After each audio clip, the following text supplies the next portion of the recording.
एक बार एक युवक को संघर्ष करते करते कई वर्ष निकल गए थे, लेकिन उसे सफलता नहीं मिली। वो काफी निराश हो गया और नकारात्मक विचारों ने उसे घेर लिया था। उसने इस कदर उम्मीद को खो दिया था कि अब उसने आत्महत्या करने का मन बना लिया था। वो जंगल में गया।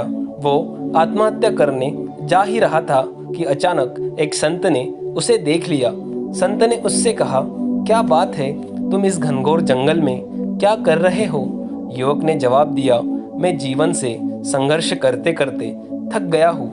मैं इस बेकार जीवन को आत्महत्या करके नष्ट करना चाहता हूँ। संत ने पूछा, तुम कितने दिनों से संघर्ष कर रहे हो? युवक ने कहा, मुझे 2 वर्ष के लगभग हो गए। मुझे ना तो कहीं नौकरी मिली और ना ही मैं किसी परीक्षा में सफल हो सका हूँ। संत ने कहा, तुम्हें नौकरी मिल जाएगी और तुम सफल भी हो जाओगे। निराश न हो, कुछ दिन और प्रयास करो। युवक ने कहा, मैं किसी काम के योग्य नहीं, अब मुझसे कुछ नहीं होगा। संत ने देखा युवक बिल्कुल हिम्मत हार चुका था। उन्होंने एक कहानी उसे सुनाई।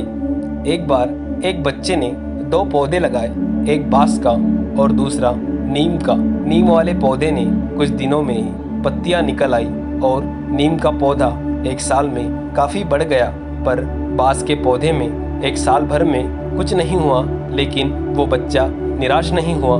दूसरे वर्ष भी बांस के पौधे में कुछ भी नहीं हुआ, लेकिन नीम का पौधा और बढ़ गया। बच्चे ने फिर भी निराशा नहीं दिखाई। तीसरे वर्ष भी और चौथे वर्ष भी बांस के पौधे में कुछ भी नहीं हुआ। वो वैसा का वैसा ही रहा, लेकिन नीम का पौधा और बड़ा हो गया। बच्चा फिर भी निराश नहीं हुआ। फिर कुछ दिनों के बाद बांस के पौधे में अंकुर फूट आए। देखते ही देखते कुछ ही दिनों में बांस का पेड़ काफी ऊंचा हो गया। बांस के पेड़ ने अपनी जड़ों को मजबूत करने के लिए 4-5 साल लिए। संत ने युवक से कहा, यह आपका संघर्ष का समय है, अपनी जड़ों को मजबूत करने का समय है। आप इस समय को व्यर्थ नहीं समझे एवं निराश न हो।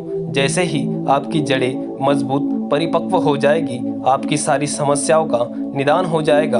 आप खूब फूलेंगे, फलेंगे और सफल होंगे और आकाश की ऊंचाई को छू लेंगे। आप स्वयं की तुलना किसी अन्य लोगों से ना करें। आत्मविश्वास नहीं खोए। समय आने पर आप भी बांस की पेड़ की तरह बहुत ऊंचे और बड़े हो जाओगे। दोस्तों, हमें इस कहानी से ये सीख मिलती है, यदि हमारे जीवन में हमें पूरी मेहनत करने के बाद भी सफलता नहीं मिल रही है, तो हमें हिम्मत को नहीं खोना है और दुगनी गति से हमें मेहनत करते जाना है, क्योंकि निरंतर मेहनत करने वालों को सफलता देर से ही सही लेकिन मिलती ज़रूर है। दोस्तों, आपको ये छोटी सी कहानी कैसी लगी, हमें कमेंट करके ज़रूर बताएं और इसी तरह की और कहानियाँ सुनने के लिए हमारे चैनल को सब्सक्राइब ज़रूर करें। धन्यवाद।